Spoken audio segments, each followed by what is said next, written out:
So we cut out. We'll have to call back again. No, it's all good. It's too humid outside. It's horrible. It's sultry. Yeah. No, it's totally just, it's like tropical. So, no, we were talking about that we're not trying to be paranoids, but we're saying that on some level it doesn't look right how these different moving parts, the World Health Organization, the CDC, the way that they're trying to overblow these numbers, and it's become this, it's more than just partisan politics with Republicans and Democrats. There's something there's like a large scale international movement on this COVID lockdown thing. Yeah. Well, okay. Well, I don't even know what I'm going to say, but I'll say whatever. But I don't know. We'll see what happens. Let's just see. Let's see how it sounds. I know I'm really gay. I'm really nasally. Especially right now because I have a cold too. So I sound like a fucking nerd, but I don't care. I sound like the guy from this UFO guy. He's like a young kid, but he has a show that has a lot of likes, like got millions. I can't remember what they're called. Anyway, well, I mean, what do you think? I mean, do you think that? I mean, are you suspicious of the Trump administration as far as how does it look from your point of view? I mean, there's a lot of rhetoric. There's a lot of we're living in a divide, and people only watch or look at the stuff that they want to, as far as their political bias. So it's hard to really tell where we're at. I mean, people put a lot of. I don't think that is relevant exactly, because we are kind of under the new world order agenda right now, and I think that the left is what we have to worry about. I think Trump is enough of a businessman where he can get by. He's not an idiot. He knows a lot. Right. And I'm not being all gushy on Trump, because I'm thinking more and more every day that he's part of the dialectic. It's the Hegelian dialectic. It's we're waiting for you have the synthesis or the thesis, and then you have which is usually controlled. It's like a controlled opposition. So you have the thesis, and then you kind of have the answer to it, which will be violent, or roughly that's what it is. And then you have the synthesis, and I think that the synthesis, the cure is given by the ones who caused the disease. They're the ones who created their thesis created the antithesis. So I feel like the New World Order, for lack of a better word, I'm not going to call them elite, the offshore interests that run the world. Right. I think that that's how they operate. They love the Hegelian dialectic. All through the Rothschild banks, that they did the same thing throughout history. Selling to both sides of the war, of different wars. What the hell? War profiteering. That's how they made. They couldn't lose a huge chunk. I don't know where the other came from, but they were able to fake. I believe that what the word was is they got word to someone that the war had ended. I believe that's how it goes. Right. I think you're talking about Napoleon. Are you familiar with that? Yeah, I think it was Napoleon. It was in Waterloo, right? And Napoleon was fighting the British, and he was returning because he had been beaten once, and now he was back. And I think that the British were terrified that if they lost in this battle, that he would just march on through, and nothing would be between them and Napoleon. So when they found out that Napoleon had lost, they had a few days of advance notice, so they were able to go into the markets and to scare everyone into thinking that use the false news.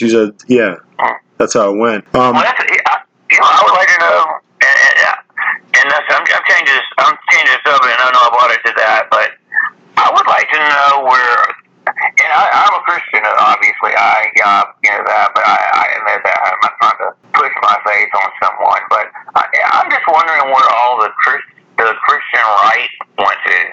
You don't hear too many about anyone, really. Right. And they just, every once in a while you hear about what's his name?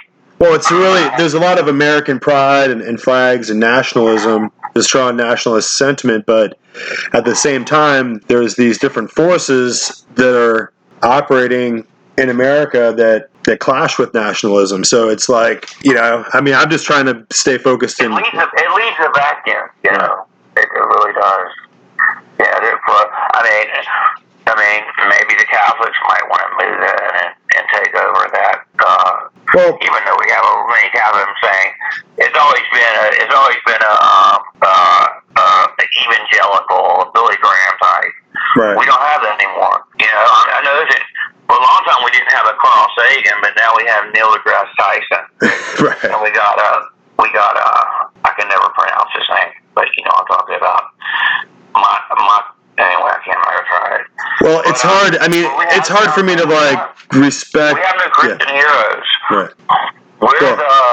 Well, as far as Tyson's concerned, I respect his mind, but at the same time, if you're not looking at this complexity in life, and it doesn't make you suspect that there's a grand consciousness behind this, then you're just not looking at. You're not looking very deeply at it. You're not looking at the complexity of the cell or the mechanics of genetic that are highly complex mechanics that decide your eye is going to be this shade of green or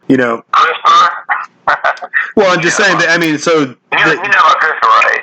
CRISPR is they're actually mail them out to people, whoever wants one, whoever has a small lab. They can actually change the DNA of their own children. It's like a home package. It's a DNA fuckery. Right. Package. And that's our situation. I think people have already successfully done it. They've gotten the eye color they want, right, and the hair color they want. It's been done. Look it up. It's interesting. No, it is interesting. We're something else in the spectrum of life. You have mold. You have these different kingdoms too. All based on this genetic sequence. This 4-part amino acid situation where we have the DNA. So all the plants, animals, insects, everything based on this order of genetic life. So it's really hard for me to believe that could just arise. That level of order could just arise out of the soup of millions and billions of ice ages. Couldn't do it. And then even the wing. I'm not following all of that. Well, I'm just saying, how do you get life? I can see how there could be a cosmos full of stars, but how do you get a planet, and you have water, and then you get mold, and then you get highly developed life forms? I just don't see how you get there without a creator, without a creative force, without a deliberate, intentional, deliberate will to bring this about. You know what I mean? You know what I'm saying? And then think about this. These genetic systems we're talking about here at all levels, whether it's a monkey or a mold or a man or an insect, all these genetic systems are self-replicating. So they'll reproduce. They'll reproduce, and then they'll reproduce again, and cycle after cycle of cells. How could you get self-replicating genetic systems in the first place? And then, if you did, how would you get them to be as the? You know what I'm saying? You'd have to have the instrumentality of it, the complexity. Something has been figured out. I'm sorry. I'll forget if I don't say it now. Something has been figured out, and I watched a documentary on it. I didn't check it out in the journals or anything, but it looks believable. It was something reputable, where they figured out self-replicating water. A certain type of water molecule is self-replicating, and it's like it's more to it than just water. Water is interesting. It's like an O4. Yeah. And it's starting. It's like a heavy water. But how do they program nano devices? They're getting there. They do. They do. I was listening to this tech show, and they were talking about how you could go in there and look today, and they have in Boston Labs, they have the little robot now who can do far more than just run upstairs. Now it can run upstairs and jump over an obstacle without falling down. Before we had the robots who could barely walk and they might fall, or they were trying to get them to run, or now they have them where they can, the dogs that could walk and open the door. Now they have the robot that can just run right up the stairs and jump over an obstacle and not fall down. So this robotics, the robotics revolution is exploding right in front of our eyes. And they try to kick them down. And check this out, they try to kick the robots down, right? Right. And PETA filed some kind of motion with the UN that the you can't abuse robots. Right. That's what the fuck is that, man? It's already. No, I mean, I think that's as far as robotics. Yeah. I think it's interesting that we can't help but do what's in our nature to be like in the form that we were created in. So we were creative like that, our intelligence, So I don't think that we can, I think we, as far as going back to Graham Hancock, I think that we're inserted into the fossil record out of nowhere. Like one day planet Earth is going normal. There's the Neolithic era, all these things, and then the next thing you know, there's just cavemen, and then it just goes right from there instantly to the Bronze Age, and then Alexander the Great, and history just happens. We didn't evolve. We didn't evolve from monkeys. It's the most ridiculous. That's why I can't respect Mike Tyson. Of course not. That is insane. Right. And if you want to really have a little mind thing, it's more likely that we were inserted here by aliens than we were evolved. Google this. Google mutation and DNA. I think it's something 22. That it supposedly, well, this is part of the eugenics agenda, but it supposedly, I forgot where I was going with it. My girlfriend just came in the room and told me to lower my voice, and it just threw me way off. It's all good. Well, but tell me more about the. I wanted to hear about the buried city, though. They found a whole city that was entirely buried. The buried city, the city that was buried, that they archaeologically excavated, and I wanted to find out. Yeah. What's interesting is 12,600 years ago, something like that, and then it was used for a few years, and maybe made earlier. It was used a few years, and then it was. And it's all these stone T monoliths and almost Stonehenge-looking things with these carvings of animals. Like there's animals that don't exist over there anymore, never did. Right. But there's carvings of animals, and they're not embossed. They're what's it called? They're convex, and they're carved out of these. I think they're 80-ton stones, and so you have a T and you have an H and you have different things.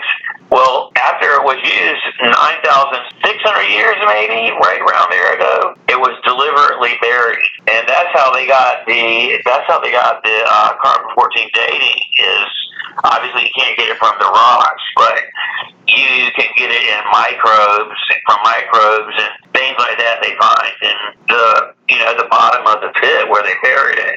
And I'm talking, this is like several football fields big, and they're only touching a small part of it right now. Right. And that's a lot. It's a lot what they're doing, and it's really amazing. But the thesis that he pushes is that have you heard of the Younger Dryas period? No. Go ahead. What it was an ice age, right. And it started around 12,500 years ago, and because we were having a major thawing, and then all of a sudden this ice age, and Graham Hancock and his cohorts assess that it's due to an asteroid or a meteor strike. They think it's an asteroid because of a few various reasons what they found, but there's this flat so far down, pretty much all over Europe, all over North America, of burning. As far as the fossil record, like going down, they can see this one layer that... Right. And they find nanodiamonds in there, which are... sprinkled all over the face of the... indicative of, I think, asteroids. I believe that's what it is. And, so it's asteroids. And they find that. That's interesting. Something else about asteroids is that they found that asteroids brought most of the water to the Earth. They always thought it was comets. Yeah, I was going to say that I think that water is interesting, on a spiritual level too, because if you think about it, all life shares in the water. So we have it in our body, and when we die and we dry up, all the water will be gone, and it will just go back into the flow of water. You know what I mean? It just moves around. So all of life in the last 100,000 years is shared in the same water that we've recycled, in and out of our bodies. Yeah. So the water of the earth is like a spirit. Buying up water rights in the United States. How the hell is that? They're buying up water rights in the United States. So like Nestle's a big one, and eventually they want to own a big chunk of the United States water, to where you have to get it from Nestle. Right. And whatever we get in our tap will be so bad, they'll infect it with something. I don't know. Fukushima radiation will come up through our sewers. I don't know. Yeah, no, I'm just thinking. Yeah. Alex Jones is back. Infowars, yeah. Yeah, he's really calm, much calmer. he's not screaming that Hillary Clinton is a demon. You guys, I don't know if you heard that one or not. What about this?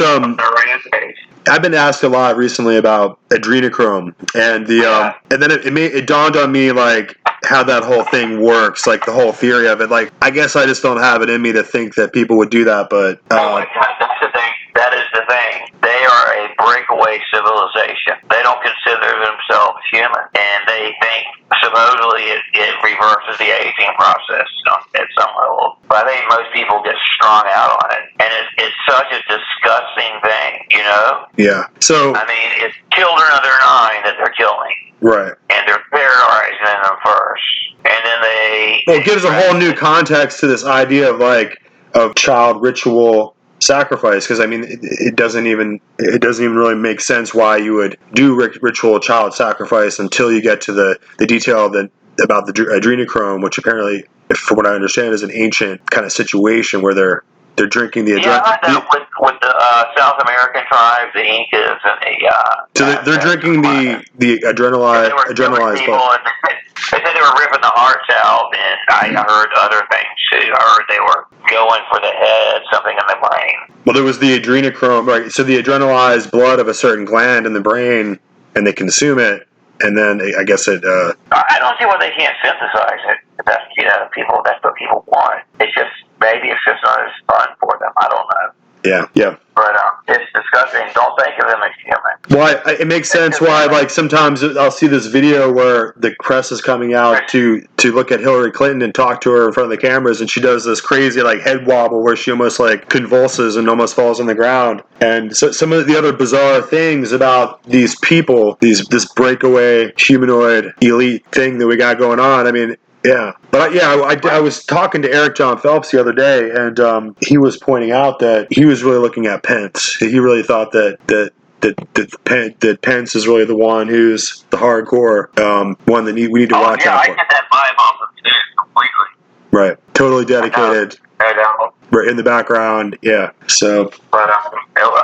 But can you imagine Nancy, President Pelosi, Madam President? I mean, I've been following the Q drops, right? I've been following the Q drops, and so I'm not really sure if I've like imbibed the Kool-Aid or if I can. I'm starting to kind of understand what they're saying, but I think that when they were out in Washington, the Antifa, Black Lives Matter protests around the White House, that they came out and they went and started to burn that church, St. John's Church. Is that right? And they brought out their. Yeah, I don't know what the false flag and what's not anymore. Right. I don't even. You're not there. You're not there to see it. You're just being shown images, and you're just hit with all these stories, and you're really not. You don't know what's what.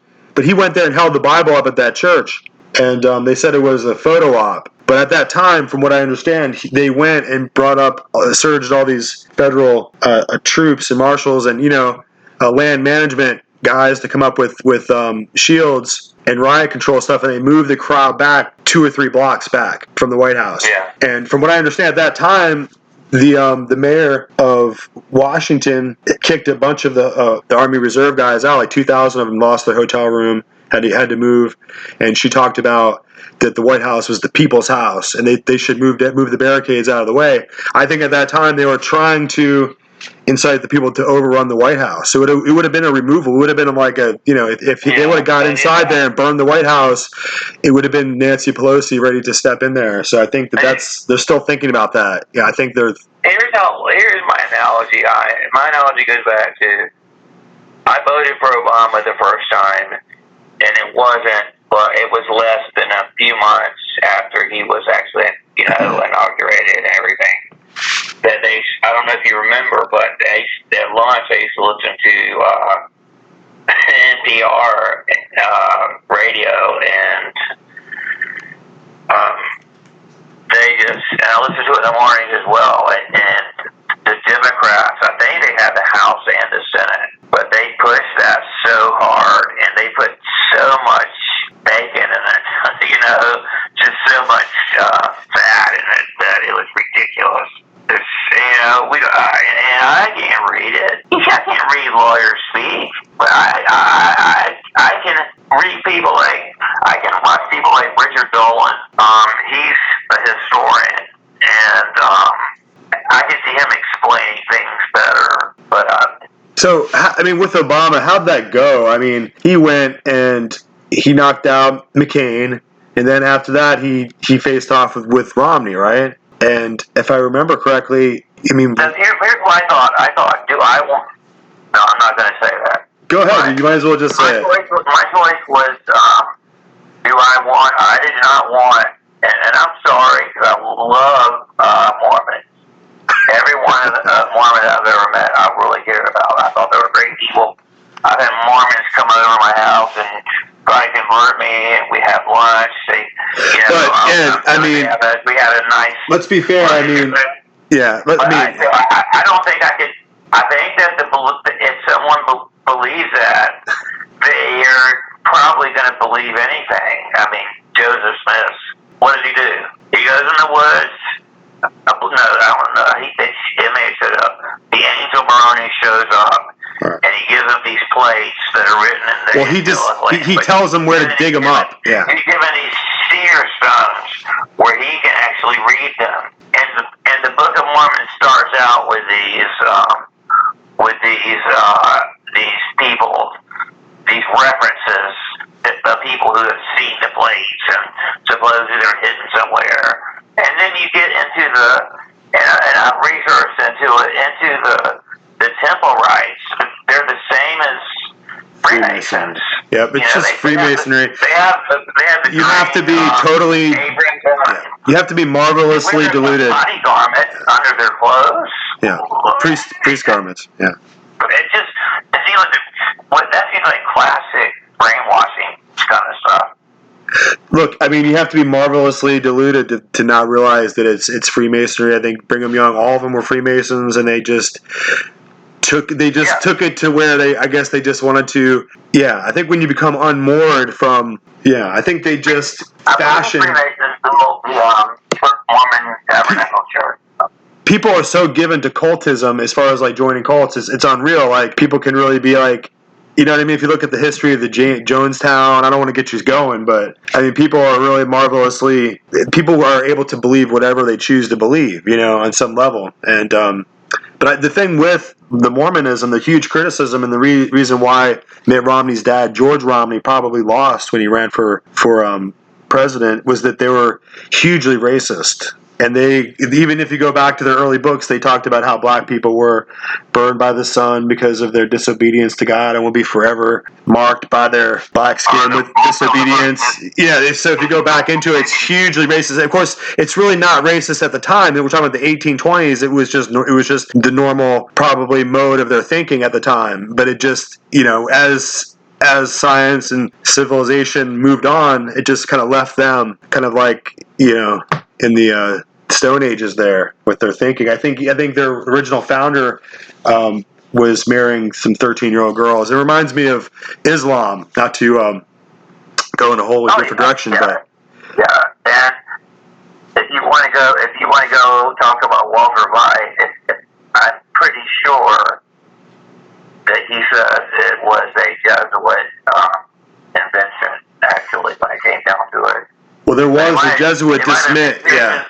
Yep. And he says that Islam is the antithesis for Catholicism. Okay, then it was created, and Islam was created by Catholicism.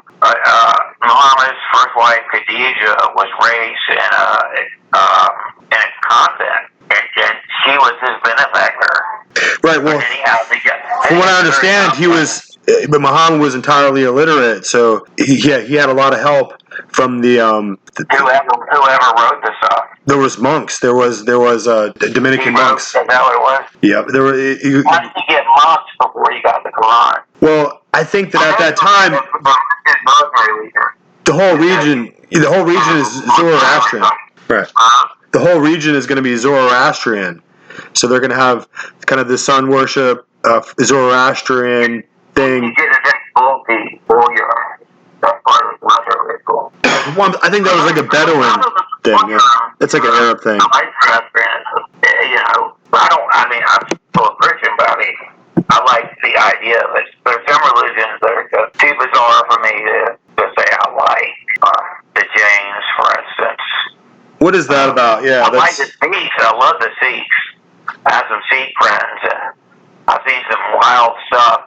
They bring their cameras, and one place was called the Golden Temple, and they walked across these like docks of lakes, and then it came into this gigantic temple. They're monotheistic, but they have their meditative techniques are still just like Hindu, and they still worship some Hindu gods. I think some of them do, but it's a great religion.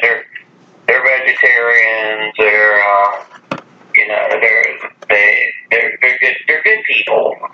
Not that carnivores aren't, but they're good people. Well, I mean, I think that on some level you have to recognize that the human conscience needs to compensate for its sense of immoral failing. So that's where we're getting to religion. People need to find a way to recompense or to redeem or to put those kind of concepts into and bring those kind of unspeakable, intangible spiritual concepts into life. And as people get, just like they do genetically, as people get separated into little groups, that's how you can have people who are Asian, who live off in this part of the world, and they all look similar. They're almost homogenous on how their height and their hair color, because they genetically have been in that shape genetically for a long time. And so that's how it is spiritually or intellectually or religiously. You kind of you know a way to articulate your truth, and then you have to carry it on, and you carry it to your kids. It's working, and it works. And if it works, it's because you're having a successful civilization, and you're passing it on to your children, and they're passing it on to their children. Obviously, if it doesn't work, then there will be no children anymore, and it'll disappear. But so what do you think about eugenics? Well, I was reading this book about you probably remember it, Alexander Robbins, The Secrets of the Tomb, about Skull and Bones, and she was going on and saying how they were really eugenicists because of how they intermarried and how there was really narrow little corridors of people that they were allowed to marry, and you could see it in the names because they went on for almost 180 years. Yeah, that's what the royal family told me to do. In fact, that's all over the world. They were like the Eastern establishment, so whatever they were expected to carry on. It reminds me of the Mafia, how the Mafia came here to America and they would dress in business suits, but really they didn't recognize America. They didn't even see America or American law. They just understood their old world authority and their old world nobility. So they're back in Italy, they had their viceroy, their noble family lines, and they followed that authority and those commands. That's why they would have, that's why the Godfather had authority and they kissed his ring, because they recognized his nobility. You know what I mean? Yeah. So but a Bible story. I mean, yeah, a very quick one. That's just interesting to me because it's probable. For me, I've been like, yeah. Have you seen the Temple Monday movies? The Master, ready to it's like the airplanes are flying along. Right, and they crash. Crash, and passengers disappear, and their clothes are like neatly folded to seat and everything. Yeah, I don't believe that. Well, what he said, I don't either. That's Jesuit as well. Right. Because you're constantly waiting for this to happen, and so you just wait. Your whole religious devotion is just to wait around to get scooped. And I wonder about that because there was a lot of saints in the past, maybe who went into the Inquisition and they didn't get to get raptured. So I don't know why we would get to get raptured. We're not any better than them. In fact, it's probably the opposite. But he defeats himself because this takes out of Matthew 24. and it says two will be working in the field. It says 2 will be working in the field and 1 will be taken. Right. 2 women will be returning in the mill and 1 will be taken. Okay, he takes that totally out of context because before that it says, "So as in the day of Noah, so it will be in the coming of the Son of Man." Right. And it's talking about until he built his ark, people were marrying and given in marriage, but the storms or whatever, the water came and took the people away. Right. Okay, so that's telling me that away to be destroyed. Bad. Right. Right. They were taken away by the flood. Yeah, you're right. That's good. It says they're taken away. So he's saying that half the people are going to be taken away by the flood. Yeah, a bad place. Right. There's another place where it talks about where eagles, I don't know, take their prey or something like that. But anyway, they're taking them away. Taking away is bad.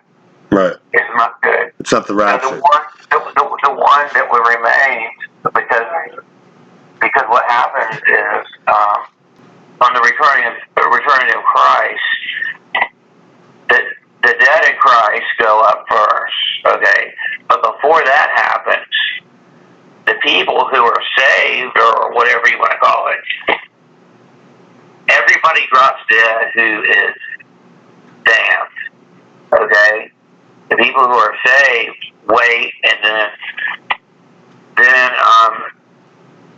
they follow the people who are dead but were in Christ. And I'm not doing the whole dispensable thing. I can't think of it. Anyway. Well, look, here. If you want to get into the nuts and bolts of it, I mean, if you think about it, is there a special dispensation for the Jews? I'm very hardcore Protestant, and I don't believe in the dispensation, but it seems like it exists in a way. Yeah. How could the Jews have been with Christ? Well, the way I look at it is that Mary was overshadowed by the Spirit of God, and she was miraculously with child, and she had the Lord, right? So, but this happened before. No, this happened before because the same thing happened with Abraham, with Isaac, because they were incapable in the flesh of having Isaac, but the Spirit overshadowed them, and Isaac came. So it's not just that miracle power isn't just in Yeshua; it's in the people too. They're special by God as a people because they were specially made. Ishmael was after the flesh, but these people from Isaac were specially made because he was 90, he couldn't do it. You know what I'm saying? So he was given a child out of nowhere. It was ex nihilo. Isaac was holding on to his leg, and Isaac means the planter. No. I mean, you're thinking of no, Isaac. Excuse me. I'm way off on that. Esau and Jacob. Jacob and Esau was holding his leg. Yeah. Abraham, Isaac, and Jacob and Esau. Yeah, Jacob was the second son. So that's like a weird coincidence there. But anyway, do you remember when he got changed to the name of Jacob? Wasn't it after he fought the angel? I think he wrestled. I think that's when he changed. The angel that touched his hip and he fell down with a broken hip. Wasn't it a Christophany? Wasn't it the Lord though? I mean, somebody that's in his dimension, somebody who's his size and shape could fight him. Because he really fought him. He gave him a hard time. Like he wouldn't let him go. So it was somebody on his size. Like a real angel. I don't know if you're really going to fight him and keep him around. There's an argument that the archangel Michael is the angelic form of Christ. Right. Yeah. And there's a lot of good points. I don't know if I accept it fully, but sometimes I do. I feel like I can. Well, he said that he could have a legion of angels for his disciples, but I mean, it stands to reason that if you saw him in his spiritual form, he would appear like a terrible flaming angel, probably, and maybe that's what they mean by Michael. It's just another name.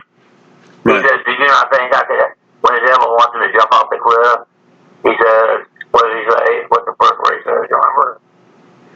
It is written. Right. It is written. Tempt the Lord." Well, remember what happened when he wanted to take Moses' body? Because remember when Moses... A legion of angels come in, or 10 legions. Right. And, and save them. 12 legions, for one legion for each disciple. Of course, 12. Now... You know what? Yeah. You know what? The more it sounds like, that number 12 does come from astrology. I don't see it. I don't give any, sacred... Yeah. 7 as being the Lord's number, a number of his that he used. But I think 12 ultimately comes from the 12 houses of the zodiac and the procession of... Well, I mean, I think that... what you're seeing is, if you look back on the history, that there was an order before the angels came down and taught that processional order, the zodiac. I mean, they came in play and taught geometry and numerology, numbers and math, and they taught certain things to man. That's the occult legend. So I think that they renamed that procession, and really, if you look back in the original order of things, it was different. It was a different. The constellations were named differently. They were named after different things. So that's kind of my take on it. A lot. They were very similar, a few of them, but they did name different things, but they were still the same area. They were the same. Their Mayans and Greeks had the same zodiac. Right. And they didn't call it, Orion, whatever.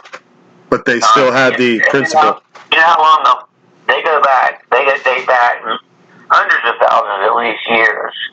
Do you know how long one procession takes to wobble to go around the east house of the zodiac? I'm just going to take... years. Yeah, okay. I was just going to take a wild guess. How the hell do you know that? How do they know that? They knew it. So let's get into the details of that. I mean, let's get into the details of it a little bit as far as the procession.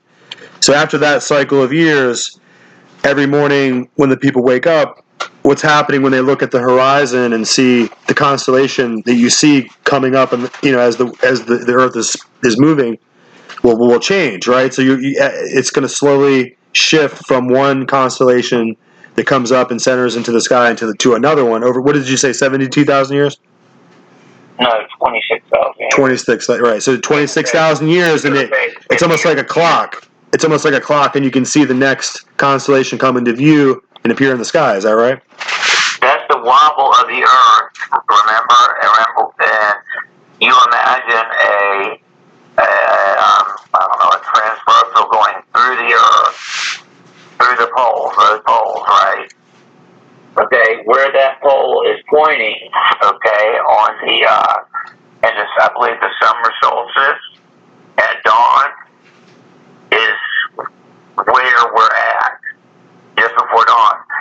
It's on the southern horizon, and and that takes 26,000 to go from I think you got to divide it into 12.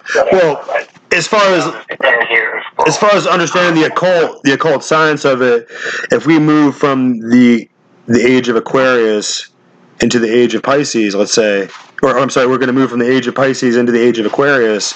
What we're saying is there's a new constellation coming into view at the end of this 26,000 year cycle, and it used to be that Pisces came up, as the world was on that tiny little wobble, and it moved ever so slightly. The fish, Pisces, Jesus, the fish person. Right. The Jesus sign that looks a lot like the infinite sign. Right. I don't know. There's a lot of things are happening, but I think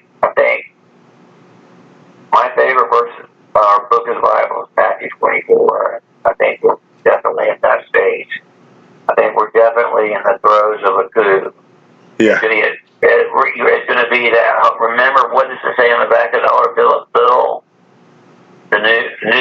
called the New Order of the World, or Novum Seclorum Mundi, I think. From what I'm looking at, that Federal Reserve printing press is out of gas because they're pumping out money. They're going to do another $1 trillion or $3 trillion, but really, the price of silver, like I just watched over the last month and a half, just went from $17 to $28, and it's not going to go back. Next week, when I look, it's going to be over 30, and the next week I look at it, it's going to be 35, and then it's going to be 40. This is for 1 ounce. And when I started buying it, it was 17. You know what I mean? So that's the thing about it. Gold is going to do the same thing. If you watch carefully, it just went up to almost 19, and it's going to be over 2,000 before you know it. It could go up to 5,000. So what that means is Federal Reserve notes are worthless, and people need to recognize it. And gold becomes necessary for national security. Oh, I think it is. That's on your gold end.